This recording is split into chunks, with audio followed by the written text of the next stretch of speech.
प्रणाम। ओम नमः शिवाय। कौलांतक पीठ रहस्यों की भूमि है और इसके रहस्य इतने अधिक हैं कि कौलांतक पीठ का ही पर्यायवाची नाम है रहस्य पीठ।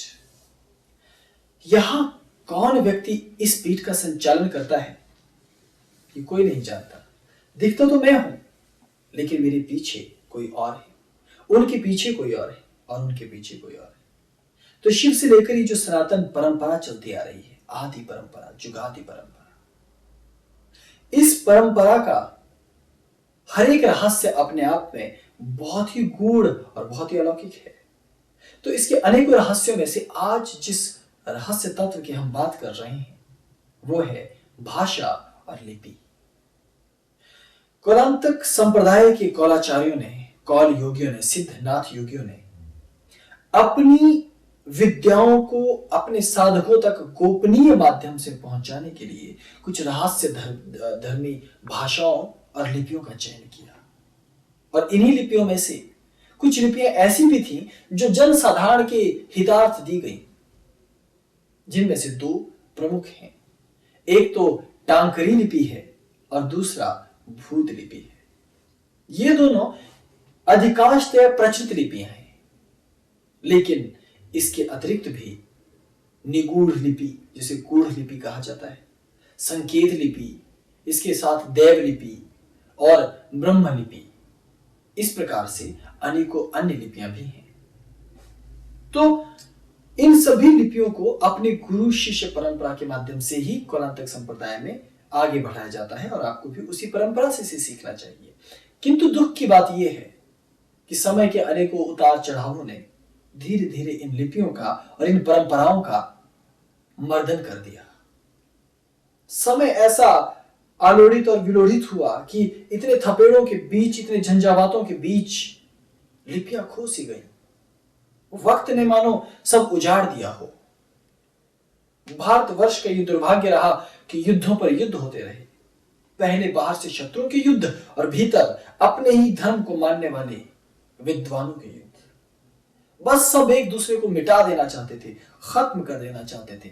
और आखिर खत्म हुआ कौन? अहंकार कभी समाप्त नहीं होता। आप बड़े बड़े ज्ञानी हो जाओ, विज्ञानी सिद्ध हो जाओ, लेकिन तुम्हारा अहंकार सर चढ़कर बोलता है। ऐसे में धर्म की हानि हुई और ऐसी रहस्यदर्शी लिपियों की भी हानि हुई। आज उन्हीं लिपियों में से एक प्रमुख लिपि जो अभी तक प्रचलित रही, अभी 60 साल भी नहीं गुजरे इस बात को, अभी तक प्रचलित लिपि में से भूत लिपि और टांकरी लिपि अहम लिपियां हैं। तो हम आज सबसे पहले बात करेंगे टांकरी लिपि की, जिसको महर्षि टांकर ने प्रारंभ करके जन जन तक पहुंचाया। और ये लिपि कौलांतक पीठ की प्रमुख लिपि भी कहलाई, क्योंकि यहां जो देव समाज को मानने वाले लोग थे, उन्होंने टांकरी लिपि को महत्व दिया। और जो रहस्यदर्शी वाम मार्गी तांत्रिक थे और जो भूत प्रेत, डायन, चुड़ैल, अंतरिक्षर, ब्रह्म, कुष्मांड, बेताल इत्यादि की साधना करते थे, उन्होंने भूत लिपि को प्रमुख माना। लेकिन इनके अतिरिक्त भी गुरु शिष्य के संवाद के लिए, तंत्र के संवाद के लिए निगूढ़ लिपियों का इस्तेमाल किया गया। देवताओं की स्तुति और उनके यंत्र मंत्र के निर्माण के लिए देव लिपि का निर्माण हुआ।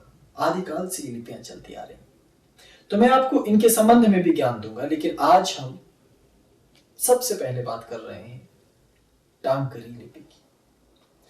टांकरी लिपि, न केवल टांकरी, सभी लिपियां शिव के द्वारा प्रदत्त हैं, लेकिन टांकरी लिपि को इसलिए अहम माना गया क्योंकि ये आम विद्यार्थियों को और आम समाज को, आम ग्रामीण जनजीवन से जुड़े व्यक्तियों को सिखाई गई। तो व्यापारियों ने, पंडितों, पुरोहितों ने, देवी देवताओं को मानने वाले देवलू समाज ने और भी ऋषि मुनियों ने इस लिपि को एक आम लिपि बना दिया। जैसे हम इंग्लिश को, हिंदी को, तमिल, तेलुगु, पंजाबी, उर्दू, इस प्रकार से अनेक क्षेत्रीय प्रांतानुसार लिपियों को मानते हैं, उसी प्रकार टांकरी नाम की लिपि मानी गई। लेकिन क्योंकि ये सारी लिपियां कौल संप्रदाय और कौलांतक संप्रदाय से जुड़ी थी, इसलिए आप ऐसे नहीं कर सकते कि आपको एक वर्णमाला का चार्ट दे दिया जाए और आप शुरू से पढ़ें अनार, आ आम, इमली, इस तरह से नहीं चलेगा। इसकी पद्धति है, क्योंकि अध्यात्म से जुड़ी भाषा है, इसे आपको आध्यात्मिक तौर तरीकों से ही समझना होगा। तो इस लिपि की शुरुआत कैसे की जाती है, इसकी एक विधि है। इससे पहले कि वर्णमाला को भी पढ़ना शुरू किया जाए, एक मंत्र इसका होता है। टाकरी लिपि लगभग लुप्ति के कगार पे है, लेकिन आज भी हिमाचल प्रदेश में और भाषा एवं संस्कृति विभाग के पास और भारत के राष्ट्रीय पांडुलिपि मिशन के पास टाकरी के अनेकों ग्रंथ पड़े हुए हैं, लेकिन बहुत कम लोग हैं जो उनको पढ़ सकते हैं और उनके अंदर लिखी भाषाओं को समझ सकते हैं। तो ये लिपि आखिरी कगार पे है, तो आपको इसे सीखना होगा, समझना होगा। सभी कौल साधकों के लिए, कौलांतक संप्रदाय से जुड़े लोगों के लिए ये लिपि, ये सारी लिपियां अनिवार्य विषय के तौर पर हमारी परंपरा मानती है, और मैं भी ये कहता हूं कि सीखना तुम्हारे लिए अति आवश्यक है। लेकिन इसे सीखने से पहले आपको एक साधना करनी होती है, मंत्र साधना, और वो जुड़ी है मां सरस्वती से, क्योंकि वही ज्ञान की देवी है। तो प्रथम मंत्र से इसकी शुरुआत होती है, लेकिन उससे पहले आपको कुछ वस्तुएं चाहिए, जैसे कुछ फल और जैसे आटा, गूंदा हुआ आटा। इसकी शुरुआत करने की एक पद्धति है कि आप सबसे पहले फल रख देंगे अपने पास, फिर आटा लेंगे और आटे से आप 3 आकृतियां बनाएंगे। तो आप पहले आटे को 3 हिस्सों में बांट लेंगे। ये मैंने एक हिस्सा किया और ये मैंने 2 हिस्से किए। सबसे पहले आटे को आप अपने हाथ में लेकर इसके 3 हिस्से आपने बना लिए इस प्रकार से। अब इनमें से 3 वस्तुएं आपको बनानी है, 3 आकृतियां। प्रथम है सर्प, फनिहर सर्प, सांप यानी जिसे हम नाग कहते हैं, विषधर, क्योंकि सर्प तो वो होता है जो ऐसे रेंग कर चलता है, जिसका फन नहीं होता, और नाग वो होता है जिसका फन होता है। तो हम क्या बनाएंगे, नाग बनाएंगे वास्तव में। तो एक छोटा सा नाग इस प्रकार से हमने निर्मित कर लिया अपने हाथों से ही। ये जो नाग है इसलिए बनाया जाता है क्योंकि ये समस्त भाषाएं और जो गोपनीय तंत्र हैं उनको नाग नाम के कवच अर्थात ताले, आधुनिक भाषा में कहा जाए तो लॉक में रखा गया है। तो उसका पासवर्ड चाहिए आपको, यानी ताले की कुंजी का चाबी आपको चाहिए, तो वो नाग देवता देंगे।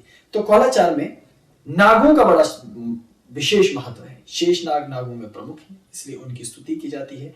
उनके प्रतीक चिन्ह के स्वरूप ही नाग का निर्माण किया जाता है। तो इस प्रकार से मैंने एक छोटे से नाग का निर्माण कर लिया है। ये देखिए, इस प्रकार से ये नाग मैंने तैयार किया और इसे बनाकर मैं अपनी थाली में एक जगह पर स्थापित कर दूंगा। ये और दूसरा, अब हम बनाएंगे एक छोटा सा बकरा। ये बकरा जो है ये व्यक्ति के भीतर की चंचलता, जिज्ञासा और भोले भालेपन को दर्शाता है। अर्थात कि मैं एक विद्यार्थी हूं और मुझे नहीं पता कि मेरे साथ क्या होने वाला है, क्या मुझे ज्ञान मिलेगा भी या नहीं मिलेगा, क्योंकि मैं तो इस प्रकृति के हाथ का बकरा हूं, न जाने कब किसका शिकार हो जाऊं। तो इसी प्रकार छात्र मां सरस्वती के सामने एक बकरी की आकृति बनाकर यह प्रदर्शित करता है कि मां, मैं एक निरीह जानवर हूं, पशु हूं, मेरे अंदर पशुत्व है, मैं नहीं जानता ज्ञान विज्ञान और कलाएं कौशल क्या होता है, मैं नहीं जानता कि जीवन की उच्चता क्या होती है, इसलिए तू मुझे पशु के समान जानकर ही मुझे उसके लायक निर्मित करना कि मैं ज्ञान ग्रहण कर सकूं और मैं अपने पशुत्व अहंकार को त्याग कर कुशल बन सकूं। तो इस प्रकार मैंने एक छोटा सा सांकेतिक बकरा भी बना लिया है, इसे भी मैंने यहाँ थाली में स्थापित कर दिया। और तीसरा, अब बनाया जाता है मनुष्य, मानव की आकृति। ये जो मानव की आकृति है ये वास्तव में हिरण्यगर्भ से उत्पन्न होने वाले मनुष्य का प्रतीक है कि जितने भी ज्ञान विज्ञान और ललित कलाएं हैं वो मानव समाज के लिए, हमारे लिए, इस पृथ्वी के लिए सदैव मंगलकारी हो, इस प्रार्थना के लिए निमित्त एक मनुष्य को की आकृति को निर्मित किया जाता है कि ज्ञान ऐसा हो जो कभी इंसान को हानि ना पहुंचाए, ज्ञान ऐसा हो जो मनुष्य जाति को ऊंचा उठाए और मनुष्य को आनंदित करने वाला हो। इस प्रार्थना के साथ इस विद्या को, इस लिपि को सीखने से पहले इसी प्रकार कौलाचार किया जाता है, इसे कौलाचार कहा जाता है। और यह मान्यता है कि यदि आप इस कौलाचार के विरुद्ध इस लिपि को सीखने चलते हैं तो ये लिपियां आपका अहित करने वाली होती हैं, आपको कभी फलती नहीं है। और इस लिपि के द्वारा जो साधना और सिद्धियां आपको प्राप्त होनी है, जो अभिष्ट इच्छाएं आपको आपकी पूर्ति होनी है, वो भी पूरी नहीं हो पाती। तो इस प्रकार देखिए मैंने एक मनुष्य की भी आकृति बना दी। हालांकि ये बहुत आधुनिक भाषा में कहें तो डिजाइनर नहीं है, लेकिन फिर भी हम यहाँ कोई कंपटीशन लड़ने तो आए नहीं हैं, केवल आपको बता रहे हैं। तो ये मनुष्य की आकृति मैंने बना ली, इसे भी मैंने अपनी थाली में यहाँ रख दिया है। तो ये 3 आकृतियां आपको प्रथम बनानी है। उसके बाद आपको फल लेने हैं। जिस प्रकार मेरे पास फल हैं तो मैं 3 फल लूंगा इस प्रकार से, और इनको खोल कर अर्पित किया जाता है। फलों को कभी भी पूरा का पूरा अर्पित नहीं किया जाता, इसे फल निवेदन कहते हैं। तो इस प्रकार से एक फल खोल के मैंने रख दिया है यहाँ, और यहाँ से भी मैं एक एक फल और ले लेता हूं। और इस समय आपको किसी मंत्र को पढ़ने की जरूरत नहीं होती। ये कौलाचार क्रम में आप केवल इस प्रकार आकृति का निर्माण करेंगे और धूप दीप प्रज्वलित करके मां सरस्वती का मानसिक ध्यान करके, गुरु का ध्यान करके इस प्रकार फलों को नैवेद्य को अर्पित करेंगे फल। और याद रखें कि फल का आधा हिस्सा खुला होना चाहिए। ये विद्या अध्ययन का शुभारंभ करने का तरीका है कौलाचार में। इस प्रकार मैंने फलों को रख दिया। आप इसके बाद चाहें तो पूर्णता के लिए अपना पवित्रीकरण कर सकते हैं। तो जल इत्यादि छिड़कर अथवा मंत्र पढ़ के ओम अपवित्रो पितरवा सर्वस्थांगतो पिबा यह समृत पुंडरीकाक्षम बाह्य वस्त्र शुचि कह के अपने पवित्र कर सकते हैं। और जब ये हो जाए तो इस प्रकार से धूप दीप दिखा करके जो ये आकृतियां बनी हैं उनको वो सब दिखाया जाता है धूप दीप। जब ये पूर्ण हो जाए फिर गुरु मंत्र पढ़ के ओम महाकालाय विकर्तनाय मायाधनाय नमो नमः इस प्रकार 7 बार उच्चारण करें। ओम संसिद्धाय नमः इस प्रकार 7 बार उच्चारण करें। और अब प्रमुख मंत्र है, जो प्रमुख मंत्र है इसे मैं आपको लिख देता हूं लाल रंग से। मेरे पास 2 रंग है वैसे, लाल भी और काला भी। मां सरस्वती का मंत्र है, तो हम पहले उसे हिंदी में लिखेंगे ताकि आप उसे समझ सकें।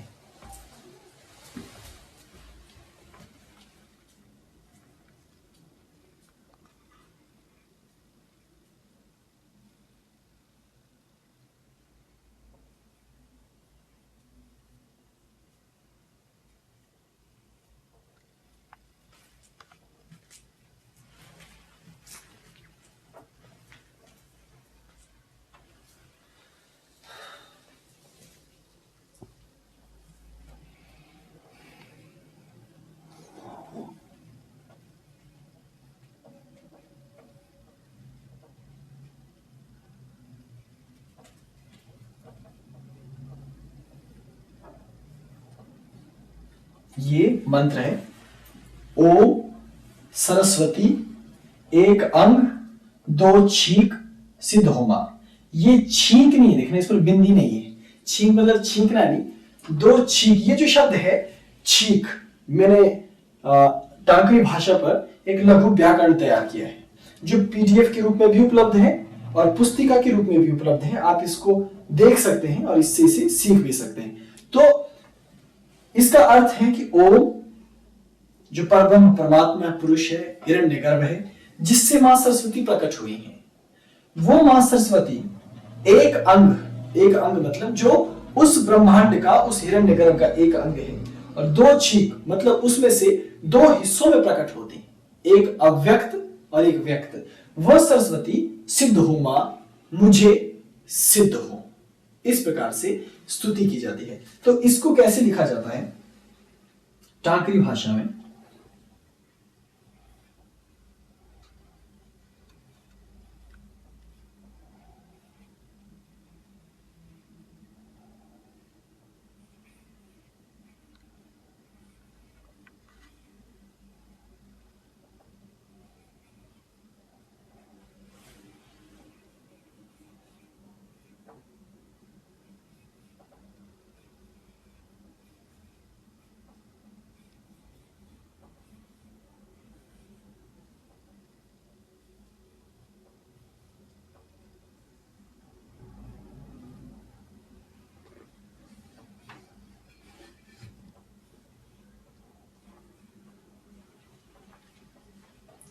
ये ऊपर मैंने इसे हिंदी भाषा में लिख दिया और ये नीचे मैंने टांकरी भाषा में लिख दिया। तो आपको सबसे पहले जब आप कौलाचार क्रम करेंगे तो आपको ये सभी आकृतियां बनानी होंगी। इस प्रकार जैसे मैंने दिए जला रखे हैं, इसके अंदर फिर ये बकरा एक बनाया है मैंने, एक नाग देवता मैंने बनाए हैं, एक मनुष्य मैंने बनाए हैं, और उनको फिर मैंने फल इत्यादि अर्पित करके पंचोपचार, अति लघु पंचोपचार पूजन मैंने कर दिया। जब ये हो गया तो इसके पश्चात फिर ये जो मूल मंत्र है जिसको हमने सरस्वती मंत्र कहा, इस मंत्र का हमें कुछ देर जाप करना होता है। तो हम पहले नीचे बैठ जाएंगे और फिर इस मंत्र का जाप करेंगे। अब मंत्र है ओम सरस्वती एक अंग दो छीक सिद्ध होमा। तो इसको आगे चक्र पर ध्यान रख करके कुछ देर ऐसे पढ़ा जाता है। ओम, पहले आप ओंकार नाद करके अपने आप को रीढ़ की हड्डी को सीधा रखेंगे, नासिका से श्वास लेंगे, आगे चक्र पर ध्यान रखेंगे और मंत्र का जाप करेंगे। इसको मैं बंद कर देता हूं। अब मंत्र मेरे सम्मुख है, आप भी इसका जाप मेरे साथ कीजिए। ओम सरस्वती एकं दो छीक सिद्ध होमा। ओम सरस्वती एकं दो छीक सिद्ध होमा। ओम सरस्वती एकं दो छीक सिद्ध होमा। ओम सरस्वती एकं दो छीक सिद्ध होमा। ये मंत्र को बोलने का तरीका है जो मैं आधुनिक तरीके से बोल रहा हूं, लेकिन सच बताओ जो कौलाचार है, कौलाचार में इस तरीके से इसको नहीं पढ़ा जाता। देखिए कौलाचार में इसको कहा जाता है, ये काले पेन से मैं लिख रहा हूं,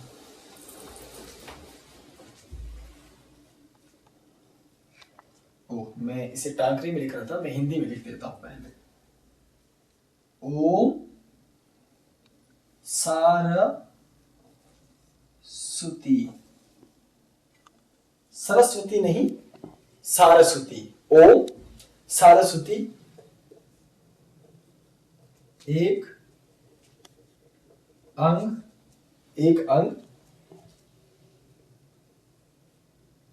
दुई छीक सिद्ध होमा। अब ये देशज भाषा है, देशज भाषा, क्षेत्रीय भाषा। तो ठीक है, ओम सारस्वती एक अंग दुई छीक सिद्ध होमा। तो इसमें कुछ गड़बड़ है क्या? नहीं, सब ठीक है। नहीं, उससे कोई फर्क नहीं पड़ेगा। ओम नहीं, आगे आ जाएगा। तो ओम सरस्वती एक अंग दुई छीक सिद्ध होमा। अब मंत्र है ओम सरस्वती एक अंग दो छीक सिद्ध होमा, लेकिन उसको देशज भाषा में पढ़ा जाता है ओम सारस्वती। एक अंग की जगह एक आंग होता है वास्तव में, एक अंग दुई, दो को कहा दुई छीक सिद्ध होमा। तो मंत्र का जब जाप करते हैं शावत तरीके से तो ऐसे कहा जाता है ओम सरस्वती एकांग दुई छीक सिद्ध होमा। ओम सरस्वती एकांग दुई छीक सिद्ध होमा। ओम सरस्वती एकांग दुई छीक सिद्ध होमा। ओम सरस्वती एकांग दुई छीक सिद्ध होमा। ओम सरस्वती एकांग दुई छीक सिद्ध होमा। इस प्रकार से गाते हुए कुछ देर इसका जाप किया जाता है और ऐसे ही गाकर, ये वास्तविक कौलाचार क्रम है। तो आप जब भी इस लिपि की का शुभारंभ करें पहली बार, तो पहली बार आपको इस तरह से आकृतियां बनानी है। इन आकृतियों को बाद में बनाने के बाद आप नदी में प्रवाहित कर सकते हैं, फलों को प्रसाद के रूप में बांट सकते हैं। लेकिन ये जो मंत्र है, हर रोज जब भी आप विद्या अध्ययन करेंगे उससे पहले कुछ देर बोलेंगे क्या? ओम सरस्वती एकांग दुई छीक सिद्ध होमा। ओम सरस्वती एकांग दुई छीक सिद्ध होमा। इसी प्रकार आप घंटी के साथ बजाते हुए या बिना घंटी के भी श्रद्धापूर्वक अपने कंठ से उच्चारण करते हुए मंत्र का जाप करें। एक बार फिर करें। ओम सरस्वती एकांग दुई छीक सिद्ध होमा। ओम सरस्वती एकांग दुई छीक सिद्ध होमा। इस प्रकार से हमारा प्रथम जो क्रम है वो पूरा होता है। तो इसके बाद हमारे पास जब आपका ये क्रम पूरा हो जाए तो टांकरी के संबंध में मुझे कुछ खास बातें आपको बतानी है। पहली बात तो ये कि टांकरी भाषा कई भाषाओं में विभक्त है। जैसे अगर आप हिमाचल प्रदेश की बात करें, मैं हिमाचल से शुरुआत करता हूं, भारत प्रदेश के राज्य से। हिमाचल प्रदेश में वर्तमान समय में 12 जिले हैं। अगर आप 12 के 12 जिलों में जाएंगे तो टांकरी हर जिले में अलग तरह की है, उसमें शब्दों का भेद है, वर्ण अलग अलग है। तो टांकरी सीखना अपने आप में महा चुनौती है। क्यों? इसके पीछे कई तर्क दिए जाते हैं। हालांकि एक ही गुरुकुल, एक ही कौलाचार क्रम से ये सब आगे बढ़ा, लेकिन अलग अलग जिले में या अलग अलग गांव में जो लोगों ने उसे सीखा, क्योंकि उस समय निरक्षरता थी, बहुत कम लोग पढ़े लिखे होते थे, तो अब वो गुरुकुल से सीख कर आते थे। उसके बाद कई दिनों तक पढ़ाई करते नहीं थे, घर में उनको कोई लिखने पढ़ने की जरूरत ज्यादा पड़ती नहीं थी, तो उसे भूल जाया करते थे। तो अगर कोई शब्द वो भूल गए, मान लीजिए क लिखना भूल गए, तो क की जगह फिर वो कोई आकृति बना दिया करते थे। अब उस समय यातायात नहीं होता था, संचार के माध्यम नहीं थे, पुस्तकें बहुत कम थी, पढ़े लिखे लोग भी कम थे, इसलिए अलग अलग जगह टांकरी बहुत विविधता से भर गई। इसलिए आज टांकरी पढ़ना बहुत मुश्किल हो गया है। आपको कुल्लू की टांकरी, मंडी की टांकरी, कांगड़ा हमीरपुर की टांकरी, रोहड़ू की टांकरी, इस तरह अलग अलग स्थानों की अलग अलग टांकरी लिपि आपको मिलेगी। तो आप टांकरी लिपि पढ़ ही नहीं पाएंगे, बड़ी मुसीबत हो जाएगी। अगर आपको टांकरी का विद्वान बनना है तो जिस प्रकार मैंने पीडीएफ के रूप में टांकरी की वर्णमाला बनाई है, और ये वर्णमाला पुस्तक के रूप में भी उपलब्ध है, तो इसमें मैंने मूल टांकरी लिपि के नाम से एक लिपि दी है जो वास्तव में टांकरी है मौलिक तौर पे। उसके अतिरिक्त भी हर जिला के अनुसार किस तरह की लिपियां जो टांकरी की हैं वो प्रचलित हैं, वो भी मैंने पुस्तक के रूप में आपको प्रकाशित करके पीडीएफ के रूप में उपलब्ध कराई है। मूल स्थानीय टांकरी लिपि ये टांकरी लिपि है जो कोलांतक पीठ में प्रचलित टांकरी लिपि है। और हम आज के सत्र में आपको केवल इसी टांकरी लिपि के बारे में बताएंगे जो कि कोलांतक पीठ की प्रचलित टांकरी लिपि है। लेकिन ये केवल इतनी नहीं है, अगर आप इसको गौर से देखेंगे तो इसके बाद आपको दिखाई देगी कि वर्णमाला मूल स्थानीय टांकरी, और इसके पश्चात देखिए यहां पर ये शब्द विन्यास इत्यादि इसमें दिए गए हैं कि कैसे इन शब्दों को बनाना है। ये एक एक शब्द और एक एक तत्वों को पुस्तक में ऊपर हिंदी अनुवाद और नीचे टांकरी में अनुवाद कैसे किया जाना है ये, और ये वर्णमाला टांकरी कि किस प्रकार से। और ये देखिए ये वाली जो टांकरी लिपि, ये कोली टांकरी अर्थात कुल्लू में इस्तेमाल की जाने वाली, जो वहां के ब्राह्मणों, वहां के लोगों ने इसको प्रचलित किया टांकरी लिपि, वो ये वर्णमाला है। लेकिन इसको सीखने के बाद आप दूसरी देख लीजिए, यहां ये मंडियाली अर्थात मंडी जिला में प्रचलित टांकरी लिपि का एक वर्णमाला क्रम मैंने दिया है। उसके पश्चात ये देख लीजिए, ये चंबेयाली अर्थात चंबा में प्रचलित टांकरी लिपि का की पूरी वर्णमाला दी गई है। और इसके बाद देखिए ये आगे, ये भी चंबेयाली टांकरी का ही वो है वर्णमाला है। और ये कांगड़ा, हिमाचल प्रदेश के कांगड़ा हमीरपुर में प्रचलित जो टांकरी लिपि है वो इस तरह से वहां की वर्णमाला पढ़ाई जाती है। और इसके पश्चात ये बुशहरी, रामपुर बुशहर में इस तरह से टांकरी लिपि की वर्णमाला वहां प्रचलित है। और ये बुशहर की टांकरी इसमें आपको दिखाई गई है। और इसके बाद ये रोहड़ू क्षेत्र जो हिमाचल प्रदेश का है, वहां प्रचलित टांकरी की वर्णमाला है। और फिर ये रोहड़ू की टांकरी की वर्णमाला है। और पश्चात इस तरह से बहुत सारी मैं आपको बता रहा हूं, ये परिष्कृत टांकरी है जो कोलांतक संप्रदाय ने, कोलांतक पीठ ने मुख्यतया प्रचलित की है और जिसका प्रयोग वो अधिकांशतः करती है। अब जब इतनी सारी चीजें मैं आपको दिखा चुका हूं तो आपको एक बात तो समझ भली प्रकार आ गई होगी कि ये टांकरी सीखना आसान काम तो कम से कम नहीं है यदि आप प्राचीन ग्रंथों को पढ़ने वाले हैं। उसके लिए आपको ये सारी टांकरी लिपियां सीखनी पड़ेंगी, सारी की सारी वर्णमालाएं, तब जाकर, क्योंकि बाद में ऐसा हुआ कि ग्रंथकारों ने, कुछ यहाँ के ग्रंथकारों ने कुछ वहां इन लिपियों को मिश्रित कर डाला। इसलिए कई बार एक ही शब्द जो क है, अब देखिए मैंने भी यहाँ क दो तरह के लिखे हैं ऊपर, एक का ये है और एक का ये है, एक का ये है और एक का ये है। कैसे लिखा जाता है? हिंदी का क ऐसे लिखा जाता है, ये है हिंदी का क कबूतर। अब टांकरी का क कैसे लिखा जाता है? टांकरी का में एक क ऐसे लिखा जाता है, ये एक क है, और दूसरा क ऐसे लिखा जाता है, ये दूसरा क है। इस तरह से एक क को लिखने के ही 8-10 तरीके हैं। तो आप जब पढ़ने लगते हैं तो आपको पता नहीं चलता कि ये वाला क है या ये वाला क है या कोई तीसरा क है या फिर कोई चौथा क है। इस कारण टांकरी लिपि धीरे धीरे पतन की राह पे चली गई। हिमाचल प्रदेश में जिला जिला में सिमट कर ये टांकरी लिपि रह गई, और मौलिक टांकरी जो मूल टांकरी है उसको लोग भूल गए, और अब तो मूल टांकरी के ग्रंथ भी बहुत कम बचे हैं। तो आपने फिलहाल मंत्र पढ़ लिया, तो अब मैं आपको ज्यादा उलझाऊंगा नहीं, क्योंकि आप कहेंगे कि ये क्या बात हो गई, हमें टांकरी तो सिखा नहीं रहे। लेकिन मेरा कार्य है कि मैं आपको परिचय भी दूं। तो ये परिचय मैंने आपको संक्षिप्त तौर पर दिया, लेकिन अब मैं इससे पहले कि आपको विस्तार में ले जाऊं, आपको सारी बातें समझाऊं कि क्या है टांकरी भाषा, क्या टांकरी लिपि है, मैं आपको केवल साफ शब्दों में यह दिखाना चाहता हूं कि कुरांतक संप्रदाय में, हमारी पीठ में वास्तविक टांकरी लिपि कैसे लिखी जाती है।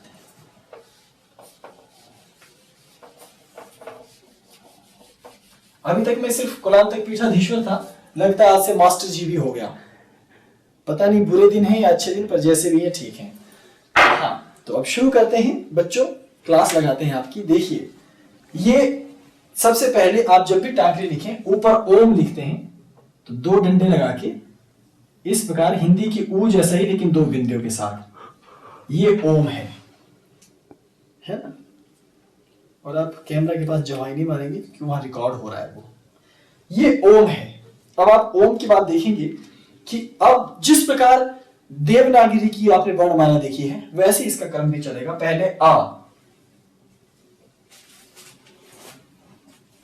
ये है अ, और आ की मात्रा ऊपर से आधा चांद, उसको आ कहा जाता है। जैसे आ लिखना है, ये अ, ये आ, ये ई, और ये ई, आ ई, ये ओ, और ये ओ, आ ई उ, और री शब्द टांकरी में नहीं होता। तो री कैसे लिखा जाता है?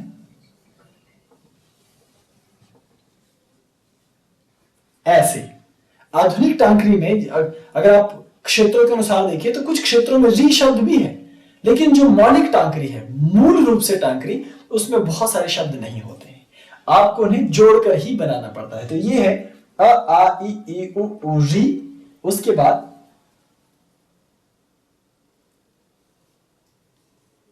ए आई, और इसको ऐसे भी लिखा जाता है कहीं कहीं, यहां एक मात्रा और यहां 2 मात्रा, ठीक है ना। आ ई उ री, ए आई, उसके बाद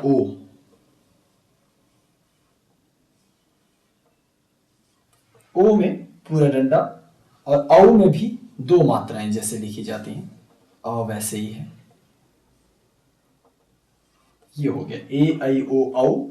उसके बाद इसी भांति ये हो गया अंग, और अ शब्द होता नहीं है, लेकिन आप उसको लिखना चाहें तो आप वैसे ही लिखेंगे जैसे हिंदी में अ की विसर्ग होती है। तो आ ई उ री, ए आई ओ औ अंग, आ, ठीक है। ये मौलिक रूप से आपके प्रथम हो गए। अब इसके बाद नीचे अब हम लिखेंगे का। अब क के भेद में बता दूं, हमारे संप्रदाय में भी जो प्राचीन क है और आधुनिक क है, इसमें दोनों ही क का इस्तेमाल किया जाता है। अगर कोई शुभ शब्द हो क, तो आप इसका प्रयोग करेंगे, और यदि कोई प्रथम क लगाना है, मान लीजिए एक हिंदी का शब्द मैंने लिखना है कुक्कड़, कुक्कड़ में अब क ही है ना, तो प्रथम कुक्कड़ का क ये होगा, बाकी क ऐसे वाले होंगे। तो ये प्रधान, पवित्र, प्रमुख, बड़ा और ऊंचा क लिखने के लिए ऐसा क लिखा जाता है ना। और जब निकृष्ट क हो, छोटा क हो तो उसे इस प्रकार से क लिखा जाता है, लेकिन ये दोनों ही क लिखे जाते हैं। तो आपको दोनों ही क याद रखने पड़ेंगे क्योंकि क को बदल बदल कर लिखा जाता है। तो ये हुआ क, ख,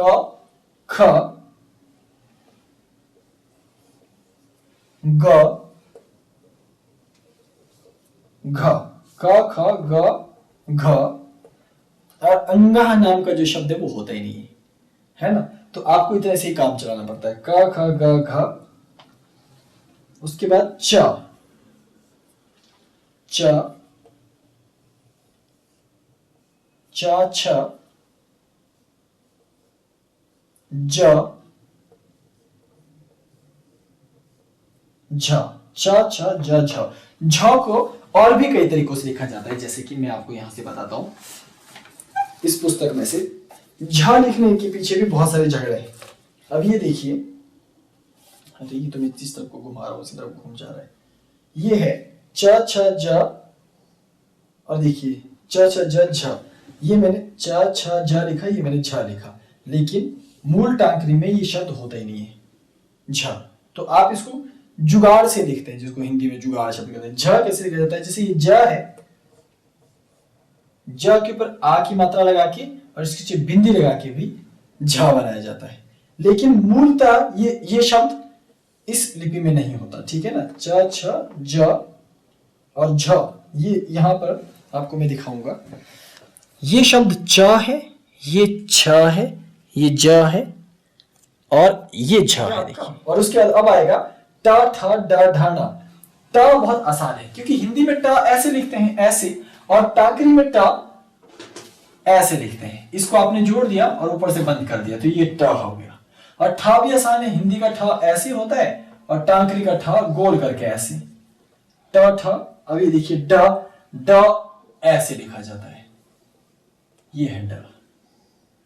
ट, ठ, ड, और ड को कभी कभी ऊपर ऐसे जोड़ा जाता है, तो ये ड थोड़ा सा विचित्र दिखता है, लेकिन आप गौर से देखेंगे तो ये देवनागरी के ड जैसा बिल्कुल मिलता है। ट, ठ, ड, और यहां देखिए मैं आपको दिखा देता हूं, ये ऊपर ये ट के नीचे ट, ठ के नीचे ठ, ड के नीचे ड है, और उसके बाद ढ, ढक्कन वाला, इसको इस प्रकार लिखा जाता है, और न को इस प्रकार लिखा जाता है। ये देखिए, तो हम इसे ब्लैक बोर्ड पे देखते हैं, व्हाइट बोर्ड पे। ये देखिए, अब हम पहुंचे हैं, अरे ये बहुत पोज करके उसको पोज करेगा, रोटेशन ऑफ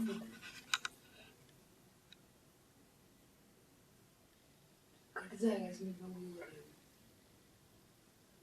है नहीं इसमें। गुरुजी रोटेशन ऑफ हो जाएगा इसमें। ये रोटेशन पॉज क्यों नहीं होता ये फोटोग्राफ? ये रोटेशन ऑफ होगा तो पॉज हो जाएगा ना गुरुजी। अरे ये तो गड़बड़ करो गुरुजी। पहले करना चाहिए था, तो बहुत ही गलत है। एक तो तुमने अलग अलग तरीकों से खींचा है, मेरे को इसके लिए बुक चाहिए थी, जरा जल्दी करो।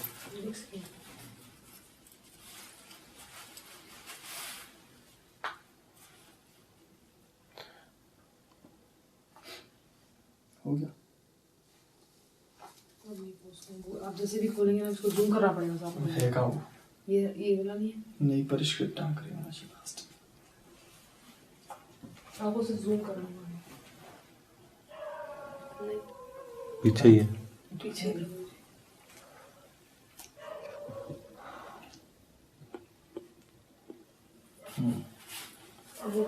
जूम कर लीजिए बस। हम कहाँ पहुंचे हैं अभी? हाँ, करें शुरू जी। तो हमने अभी तक किया, देखिए टा, ठा, ये आपका टा हो गया, ये टा है और ये ठा है, ठीक है। टा, ठा, और ये हमने डा भी कर दिया यहाँ। अब ढक्कन वाला, इसको हम ऐसे लिखते हैं, ऐसे। ये कौन सा है? ये हिंदी का ये शब्द है, ठीक है ना। इस शब्द को आप देख रहे हैं यहाँ। और उसके बाद ण शब्द, हालांकि ये शब्द भी होता नहीं है ना, लेकिन इसे कैसे लिखा जाता है? इस प्रकार से, ये शब्द। और उसके बाद देखिए, ये हमने कर दिए सारे शब्द। इसके बाद हम अगली वर्णमाला पर आएंगे। यहां पर है प, फ, ब भ म, उससे ऊपर है त थ द ध न। तो अभी हम पहले करेंगे त थ द ध न। ये है त, ये थ, ये द ध न। अब बोर्ड पर देखते हैं, ये देखिए एक लाइन से मैं लिख रहा हूं, ये हुआ त, ये त आपके पंजाब की गुरुमुखी जैसा त है। त के बाद थ। अब देखिए थ में मैं आपको एक बात बता देता हूं कि ख ऐसा है, ये अभी ये ख बन गया, लेकिन अगर ये ऊपर से बंद हो गया तो ये थ बन गया।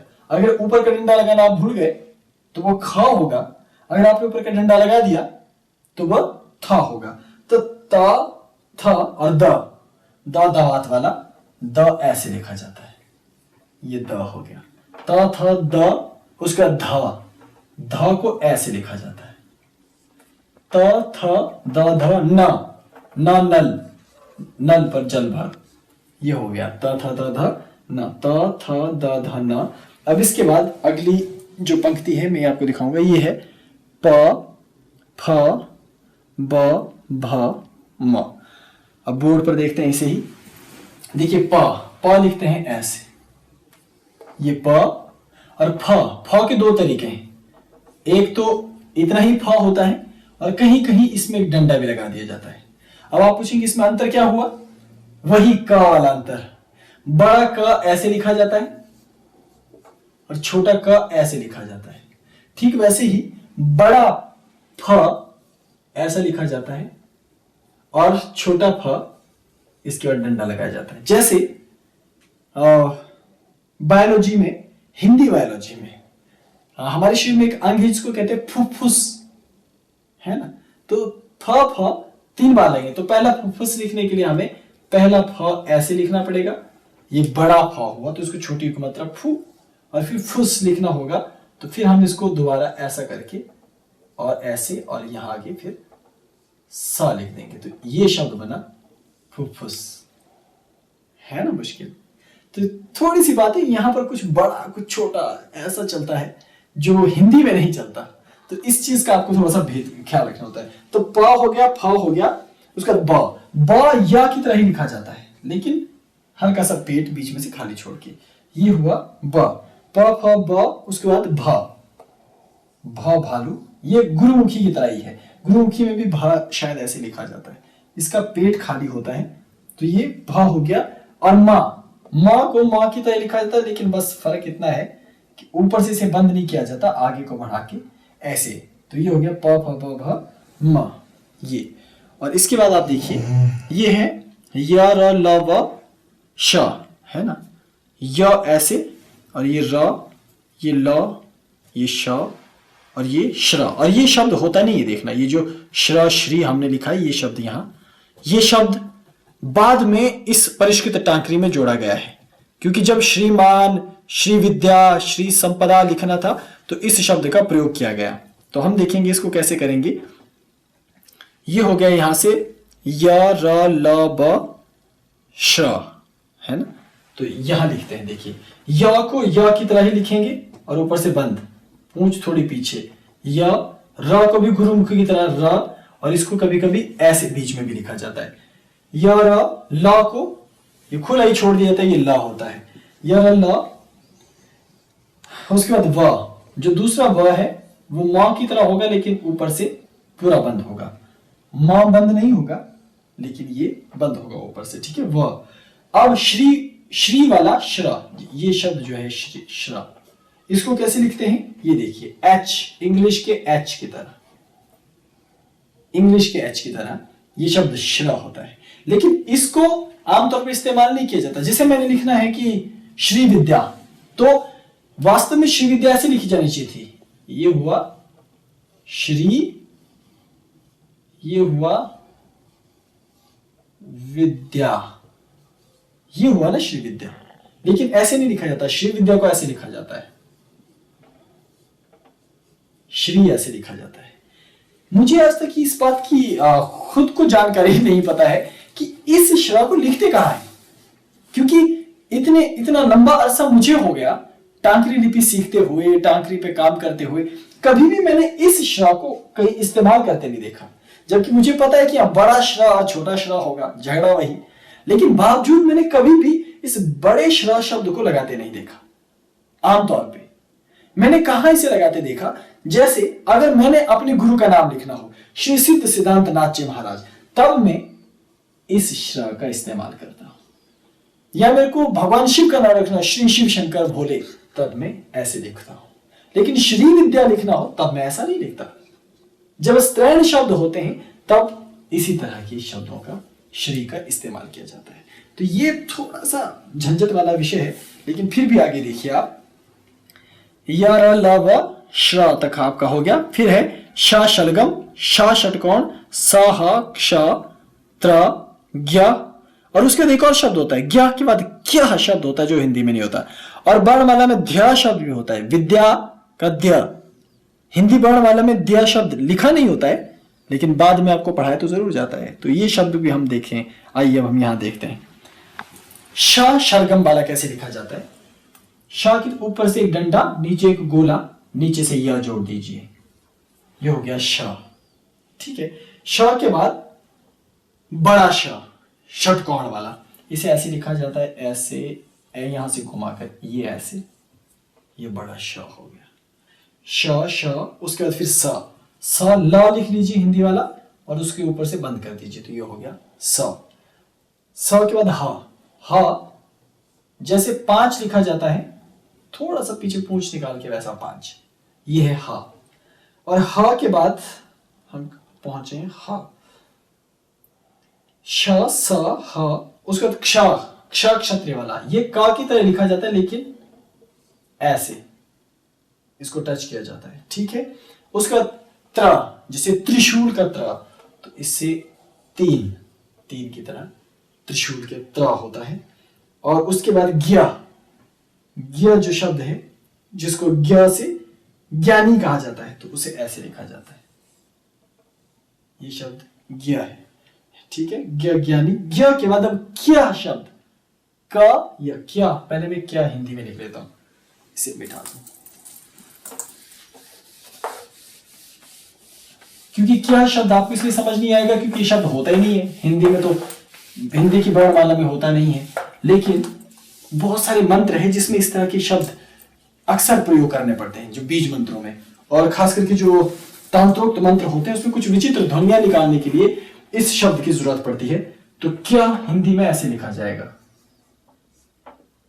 ये हुआ ना क्या, आधा क या पीछे विसर्गे। अब इसको कैसे लिखेंगे, एक ये ऐसे हो गया और इसके नीचे ये शब्द, ये टांकरी में तंत्र का एक बहुत इंपॉर्टेंट शब्द है, देखना, इसे सरलता से मत लेना, ये बहुत गंभीर शब्द है और ये बार बार इस्तेमाल किया जाता है, इसलिए इस शब्द को सीखना है। और उसके बाद ध्या, ध्या मतलब विद्या वाला, इसे ऐसे लिखा जाता है, उल्टा त्रिशूल उसके ऊपर डंडा, ये कौन सा शब्द है, ध्या, विद्या, ये विद्या शब्द, इस प्रकार से विद्या हो गया। ठीक है, ये आपको मैंने बताया। और इसके बाद ही देखिए अंक 1 2 3 4 5 6, यहां पर मैंने आखिर में लिखे हैं 1 2 3 4 5 6 7 8 9 और 0। इस प्रकार देखिए क्रमशः, ये 1 हो गया, ये 2 हो गया, ये 3, ये 4, ये 5, ये 6, ये 7, ये 8,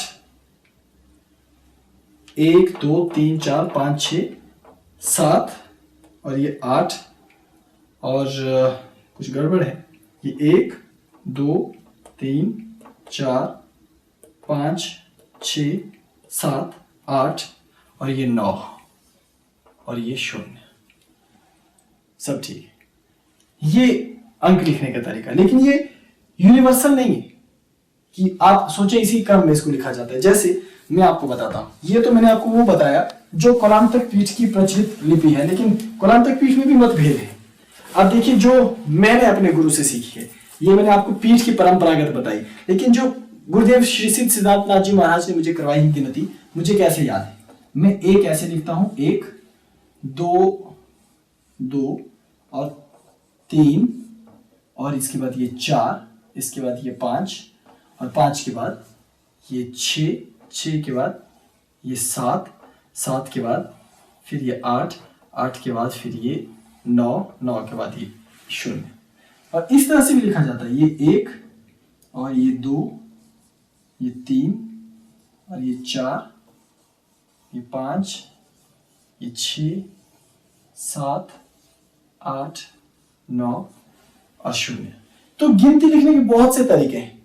आपको इनमें से जो प्रमुख टांकरी है वो आपको सीखनी होती है। तो मैंने आपको एक झलक के तौर पर टांकरी के बारे में हल्का हल्का बताया, लेकिन अब मैं आपको बता देता हूं जो ज्यादातर प्रयोग होने वाले शब्द हैं आप उनको एक बार में कैसे लिखेंगे और क्या उसका तरीका है। जैसे मुझे लिखना है कौलांतक पीठ हिमालय, तो मैं लिखूंगा कैसे, बड़ा क,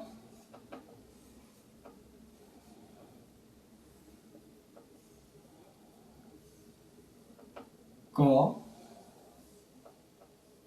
ला, आधा न, आधा न कैसे छोटा करके इस शब्द के नीचे अगर जोड़ दिया जाए वो आधा होता है, क ला आधा न, तो अब मैं छोटा क लिखूंगा, कौलांतक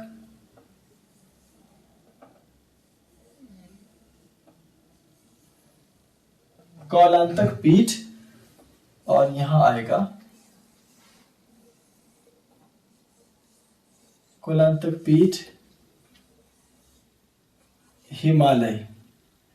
ये हुआ कौलांतक पीठ हिमालय। जब भी कोई शब्द लिखा जाता है उसके आगे और पीछे 2 डंडे डाले जाते हैं। ये हुआ कौलांतक पीठ हिमालय। और हिंदी में कैसे होगा ये,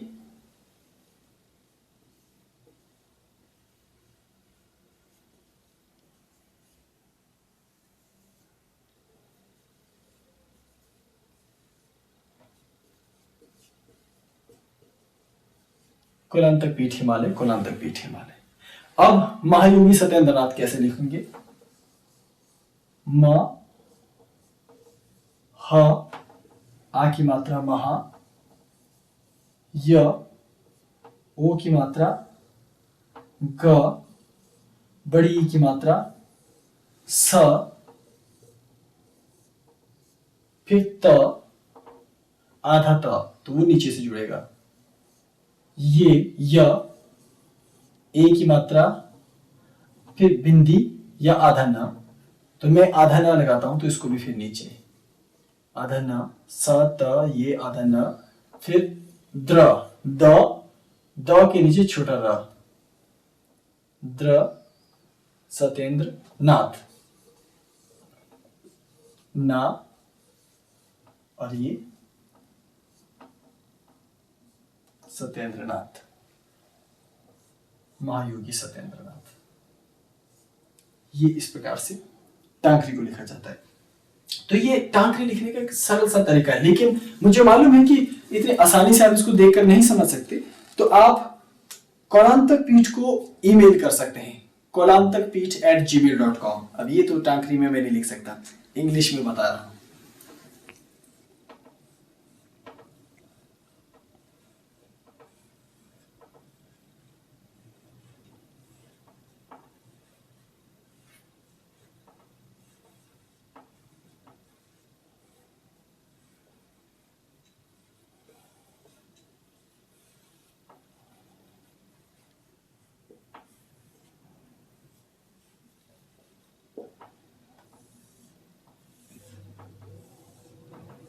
अगर आपको कौलांतक पीठ की दुर्लभ और आवश्यक लिपियों को सीखने में रुचि है और आप सीखना चाहते हैं, तो आप पुस्तिका, जो ये पुस्तिका हमने व्याकरण छोटी सी बनाई है अपने प्यारे साधकों के लिए, आप वहां से बुलवा सकते हैं, या ऑनलाइन एडिशन, इसका जो पीडीएफ एडिशन है उसके लिए भी आप अप्लाई कर सकते हैं।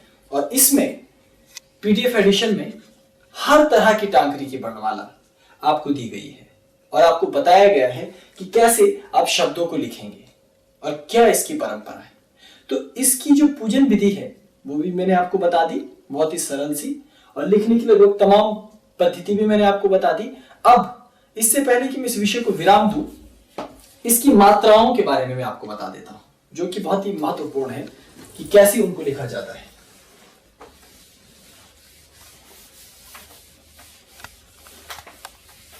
अब ये देखिए मात्राएं। क शब्द आपको आसानी से याद रहेगा, ये है क शब्द। अब मैंने क के बाद का लिखना है तो केवल इसके ऊपर आधा चांद डाल दूंगा तो हो गया का। अब मैंने की बड़ी, जैसे कीमियागिरी लिखना है तो कीमियागिरी का की लिखना है तो बस नीचे बड़ी की मात्रा जैसे हिंदी में लगता है। और छोटी की लिखना है जैसे किधर जा रही हो, मैं वो इस तरफ को बढ़ाकर किधर जा रही हो। और अगर हमने लिखना है कुमार, कुमार अलग कु, तो ये छोटी ऊ की मात्रा ऊपर को लग जाएगी। और इसको सही तरीके से लिखने का तरीका है केवल एक ऐसी लहर देना कु, और बड़ी ऊ की मात्रा में यही लहर बड़ी ऊ की मात्रा की भांति नीचे जाएगी कु कु कु, और बाकी सब भी वैसे ही। ये हो गया के कई, ठीक है। और के कई को कौ, और ये कम और ये का, ठीक है। इस तरह से मात्राएं लगती हैं। इसमें हलंत भी लगता है लेकिन एक शब्द नहीं होता। जैसे प्र का प्रश्न है ना, तो ये प्र की ये जो मात्रा है ये इसमें नहीं होती, और ऋषि की री की मात्रा भी इसमें नहीं होती। तो इन दोनों मात्राओं का प्रबंधन केवल एक ही शब्द से किया जाता है। जैसे प्र में भी ये र है प्र, और ऋषि में भी ये र है, तो इन दोनों को और तीनों र को एक ही शब्द से लिखा जाता है, वो केवल र है। तो अब आपको ये समझना होता है कि ये कौन से वाला र है। ऋषि भी लिखना हो तो भी ऐसे ही होगा, ऋषि री, और पीछे ये हो गया ऋषि, है ना। और आपको ऋषि के बाद अगर आपको यहां लिखना होगा रास्ता तो भी आपको यही र, फिर आधा स और ये त, रास्ता। और अगर आपको लिखना हो प्रश्न तो भी ये प, इसके नीचे र, फिर ये श और फिर ये न, इस तरीके से प्रश्न। तो ये थोड़ा सा देखने वाली बात है कि एक ही र को हर जगह आपको इस्तेमाल करना पड़ता है। और टांकरी में बहुत सारी और भी विचित्र बातें हैं कि जब आप मौलिक वर्णमाला को सीख जाते हैं उसके बाद इसमें बहुत होशियारी भी करनी पड़ती है इस भाषा में। कारण ये है कि बहुत से शब्द जो रहस्यात्मक हैं उनको और भी घुमा के लिखा जाता है। जैसे मुझे लिखना है रहस्य पीठ, अब वास्तव में रहस्य पीठ अगर आपको ये वर्णमाला आती है तो आप कैसे लिखेंगे? ये हो गया र, ये हो गया ह, ये हो गया आधा स, और ये हो गया य, और ये प बड़ी की मात्रा, और ये ठ। ये है जब आपको टांकरी भाषा लिखनी आ जाए तो आप ऐसे रहस्य पीठ लिखेंगे जैसे मैं आमतौर पर लिखता हूं। लेकिन यदि अभी मुझे अपने गुरुदेव को लिखना है रहस्य पीठ के बारे में तो मैं इसी रहस्य पीठ को कैसे लिखता हूं?